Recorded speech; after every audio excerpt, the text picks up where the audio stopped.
Frank has no problem going after common criminals, but now he's setting his sights on politicians.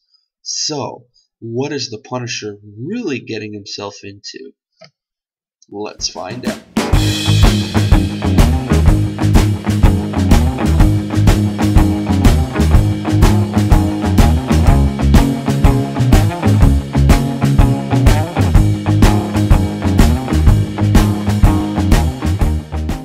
Hey everybody, Punisher88 here, coming to you live once again with another Thursday review.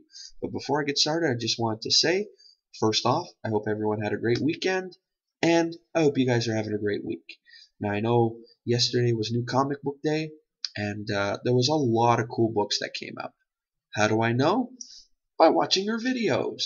There was a lot of cool indie stuff that came out. There was a cool Marvel stuff, and DC, well, bleh. As we all know, DC right now is in like full-blown convergence mode. Except for, I think, 4 titles, everything else is convergence. And I know a lot of you out there aren't too keen on convergence right now, but myself, I decided I'm going to go for it. Last week, actually, last Thursday, I ended up reviewing Convergence number 0, and I'll be honest, I actually liked the book. I thought it was okay. And I mentioned in that video that I wasn't exactly sure how I was going to go about, picking up the Convergence titles. But finally I decided I'm going to pick up the 8-part main story, and then slowly I'm going to pick up the one-shots that really, catch my eye, or I'm going to just end up buying all of them. And I have a feeling I'm going to end up just buying all of them. It always happens. But as it stands right now, from the first wave of one-shots that came out yesterday, there are 4 books that really have my attention. There's a Speed Force one-shot, there's the Harley Quinn one-shot, there's a one-shot with the Question, and that's the one that I want the most right now because I really like the Question. I think he's a really cool comic book character. He goes back to the old days and everything.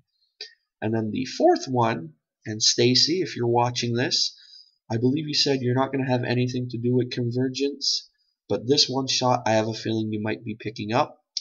And the reason why I want to pick it up and read it is for probably the same reason you'd probably be picking it up, is it's the Batgirl / Oracle one shot, and the Oracle story is being written by Gail Simone. So yeah, that's that. But out of all the books that came out yesterday, there's one book that's really on my radar. And I already messaged my local shop to put a copy of it aside. I'm actually looking for the Scotty Young variant of this book because I really, really like it, and I'd love to add it to my collection, but it seems to be really tough to find. And that is Deadpool issue 45. Or technically issue 250, whichever way you look at it. The whole, death of Deadpool. So I am picking that up next week with some of my other stuff. And yes, that is the book I'm going to be reviewing next week as well. So, way ahead of you on that one. But anyway, so with all that being said, today's review. I decided that I was going to review a book from a Marvel series that I haven't reviewed in a while. So that's why today I'm reviewing The Punisher issue number 16. Alrighty? So, for those of you who watch my reviews, you guys would know that I like to start with the cover first. So let's check it out. Right off the bat, yes, I love this cover. And no, I'll put it out there right now. It's not because, the Punisher is my favorite character or anything. It's just, I love this cover. Mitch Gerads' artwork is so good. And this cover I like the most because how they have the Punisher skull on the Lincoln Memorial. I just think that's really cool. And we got the Punisher down here, kind of like playing peekaboo with a gun.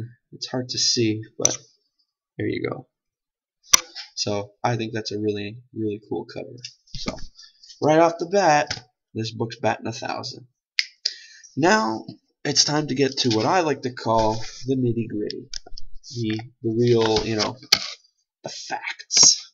So before I get into it, I gotta say, and this is aimed more at the newer viewers or subscribers to my channel. If at any time during this review or in any of my past reviews you notice that I look up and down at the camera quite a bit, or it sounds like I'm reading to you guys, the reason for that is because I have my notes in front of me. Why do I have my notes in front of me? Well, for starters, I find it helps the review go along more smooth compared to some of my very first reviews where I had no notes and I was basically all over the place. It was very sloppy. I was repeating myself quite often. It was just a mess. Excuse me. So that's why with the notes, everything is more uniform. Also, I have my notes in front of me because let's say if I get stuck with the notes, I could see where my last place was and keep going from there. And third, I was never good at memorizing a chunk of text and then relaying it back to whatever audience I'm sitting in front of, all from memory.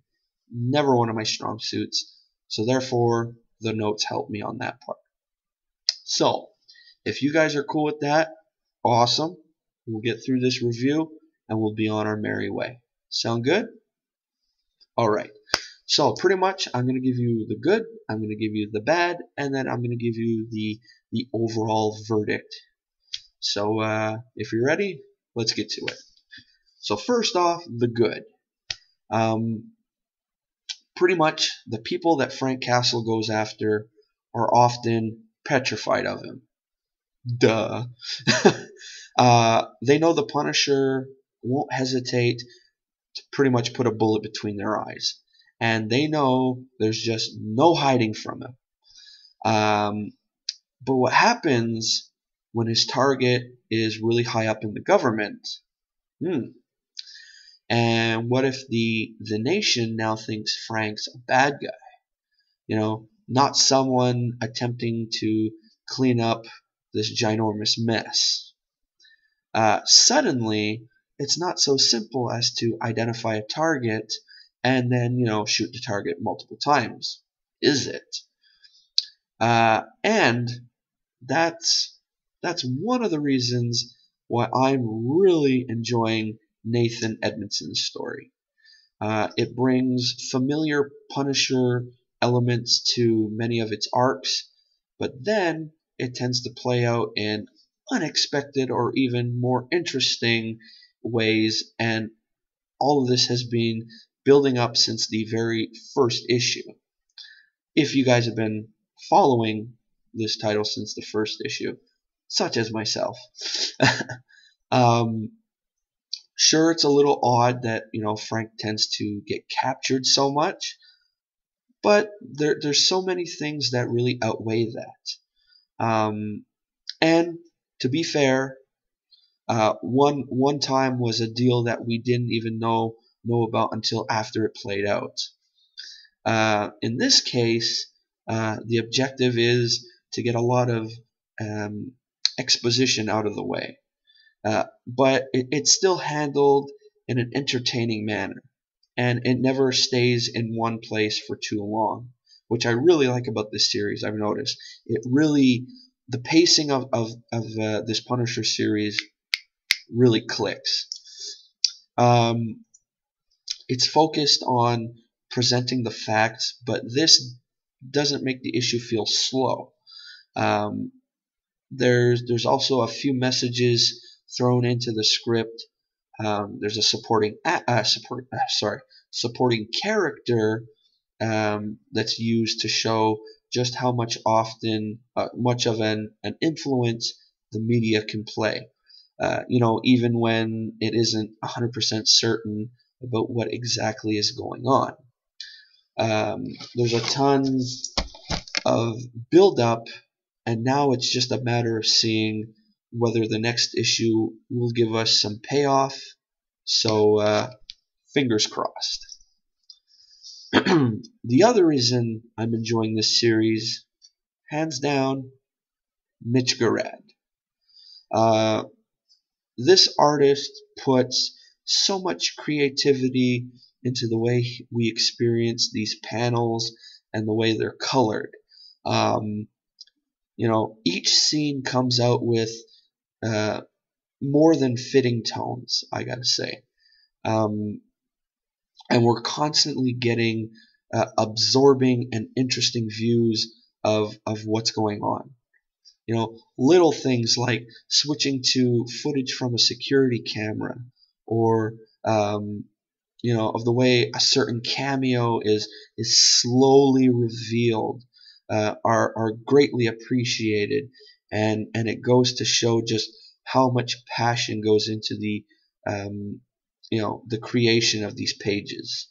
And oh, I know I said this at the very beginning, but that cover, just amazing. It really is impressive how we get these brilliant covers and the interiors are equally clever. And to everyone out there who was at Emerald City Comic Con, you guys are so lucky because Mitch Garad was there. And I want to meet him so bad because I would love to get a really neat Punisher sketch. But anyway, off topic. So anyway, that was all the good. Now the bad. Yeah, hard to believe. This is a Punisher book, and I, Punisher 88, have some bad to talk about. This must be Bizarro World. Anyway, this series continues to grow on me. That's a no-brainer. But much of this one anyway, feels like it's there to justify what's going on in LA and why. Basically, it's all set up. The whole calm before the storm. Now, that's not to say it's a boring issue or anything like that. No, far from that. Telling us what we need to know is critical, and it does have a few decent messages thrown in there. I mean, it's likely an issue that'll serve better in a collection, though. Also, it's a little disappointing. There was nothing substantial with Sammy. If anyone's wondering who Sammy is, if you guys have been reading this series, Sammy is Sammy Stone. She's a cop who got arrested. She broke out, and while the Punisher was away from LA, she kind of sort of took on the role of like the Punisher. She was fighting crime in a no holds bar kind of way. So she became like a vigilante as well. So yeah, I thought it was a little disappointing that there was nothing substantial with her. After what she went through, I was hoping she'd begin to earn a little more of the spotlight. But all in all, I guess I'll just have to wait and see what they have in store for her. That's all the best. That's all I have to say about that. So see, nothing really bad. So just little minor things. So, the verdict. Nathan Edmondson and Mitch Garad's The Punisher continues to be a smart, gripping, and pretty much all about gripping and awesomely illustrated story. This chapter was pretty much all about explaining what's going on and why. So it may not be all that exciting, but it's getting important info out there and ends on a note that pretty much guarantees everyone will want to pick up the next issue. I know I do. I already have the next issue reserved at my local shop, so I really can't wait to read it.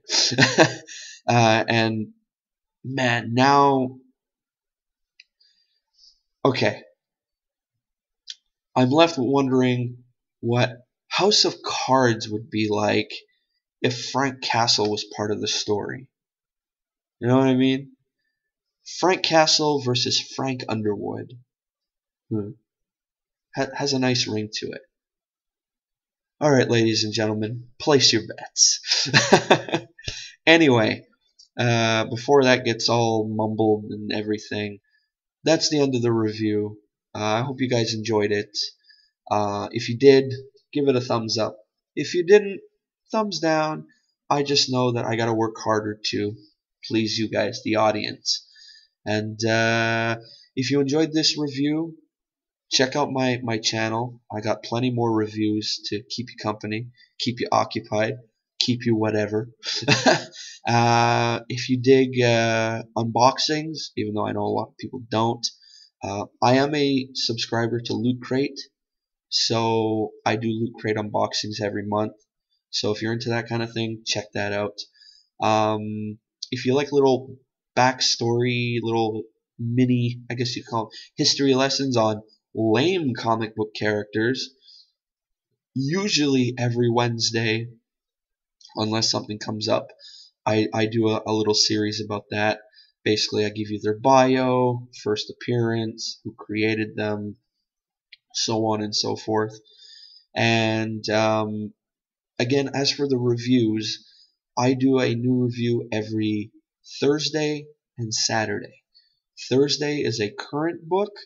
Saturday usually is reserved for either a back issue book, something that really catches my eye, or a really hot book, that's really been talked about, really hyped or whatever.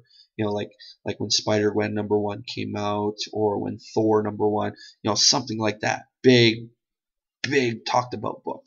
That's usually for Saturdays. So if you enjoy all that, awesome. Also, feel free to comment on any video. I really like reading comments from viewers, and I really like the to keep that interaction between us going. And yeah, and before leaving, make sure to click that subscribe button. And I forgot to mention, I have 2 promises on my channel. My first promise is, and I said this from the very first unboxing I did, whenever I get my new Loot Crate in, my promise to my viewers is I do my unboxing for them. Never fails. If it lands on a Thursday and I get my box, well, it's going to be an unboxing, not a review. And my second promise is anyone who subscribes to me, I subscribe back to them. Because the way I look at it, you guys are taking time out of your schedule to watch my videos, and it's only fair that I take the time out of my schedule to watch your videos. Mano a mano, 50-50, whatever you want to call it. So yeah, that's that. And let's see, questions. Well, I didn't have one last week. At least I don't think I did. So for this week, my question's going to be, who do you think in the Marvel universe, comic book characters, deserves to have a movie? Well, actually, no. Okay. Who do you think in the Marvel universe deserves either a full-length movie or a TV show? So leave your answer in the description, and I'll know that you guys made it all the way to the end. And to the ones who did, you guys rock. You guys are the troopers, man. And I'll let you guys know my answer on Saturday. Alrighty?